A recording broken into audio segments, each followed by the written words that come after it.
Alright guys, so we are about to close our initiation phase now. So we have moved a long journey in our initiation phase.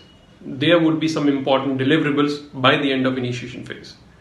Those deliverables would be the first thing, an important thing, that you would have your RACI matrix signed off from all your stakeholders. Second, you would have your L1, L2 level process map and SOPs from your respective stakeholders. Third, you would have your automation potential, your process complexity in front of you, and then most important, the last one, you would also going to have a tollgate review.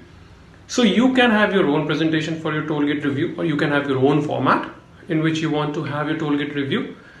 I would also going to discuss how exactly you should plan for your tollgate review. So this is how your tollgate review should look like. So this is how your tollgate review should look like. I have categorized it in a very simple format. So if you look at over your top left corner, I mentioned the process criteria for selection. Then if you move down, I have mentioned what all are the opportunities areas for robotics process automation in my organization. Then I have shortlisted the campaign for phase one. So the campaigns are my sub processes, or you can also call it as a main processes according to your organization. Now, as we know that your selection criteria, that you check for your high volume process, you check for the complexity. The complexity should be low. You check for your repeatability of the process, and then your input should be standardized. So this is all has been checked. I'm going to show this to my stakeholders and tell them that I have checked all the required criteria for my process selection.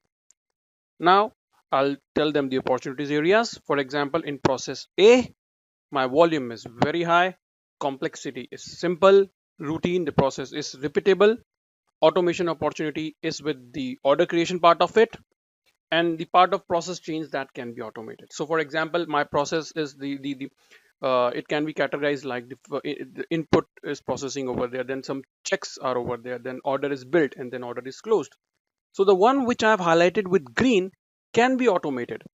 So this is what I'm going to discuss with my stakeholders and tell them that 80 to 70% of the process has automation potential, and these steps can be automated. Now this phase you can have your own header over here. Phase I talk about if you're doing your implementation of process A, process B, process C in phase 1, phase 2, phase 3 respectively, then you can go ahead and write it as a phase over here. Similarly, for process B, I have identified what would be my volume. Is it high? Is it low? Complexity, it would stay medium for that one.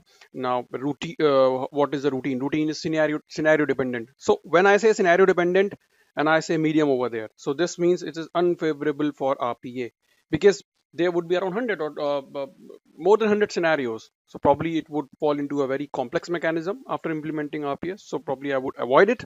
So I put it the unfavorable for RPA. So the color markers which you see over here, green, your yellow and red. So green is highly favorable for RPA, yellow is moderately favorable for RPA, and red is unfavorable for RPA. Now similarly, you can write down the automation opportunity over here. And again, what process steps you can automate, what cannot be automated, you can highlight it over here. If I move down my last criteria, which I say shortlisting campaign for phase 1. So basically I talk about how many FTs in terms of the efficiency I'm going to take out after implementing my robotics. Major volume, on what application do I see a major volume? For example, in my process A, the major volume is on order wall. Process B, major volume is on blacksmith. Process C, my major volume is on again order wall. Now major products. So major products, it's like you can define the complex level over here, as I have defined the complex, simple and simple. So if you look at the inputs over here, the standards are the standard input are PDF format, and non-standards are scan, PDF, free flowing text. So obviously there is a need of standardization over here. So that's why I have put it as a moderately favorable for RPA. Standardization opportunity is high. So guys, one important thing I would like to talk about, when you see high standardization opportunity, so I would say standardize your process first and then go for RPA. Because if you standardize your process first, you'll be able to reap out more benefit. because your robotics would work very smooth on those processes. So it's better to standardize your process first and then go ahead with RPA. Then volume, source based. Again, there could be a different source of volume, a different application. So I put it as source based over here. Major type of application is mainframe, blacksmith. Application speed is high. So you can, so you don't have to go with, this is not a ground rule that you have to follow this kind of review in your tollgate review. You can have your own, but you can have a skeleton built around it and can show your stakeholders this is what you have done in the phase one initiation phase of your RPA, and after completing the initiation phase, you are getting into more of the governing the complete project management of RPA, which would more of the planning phase for robotics process automation. So guys, uh, let's understand who is doing what in terms of your initiation phase.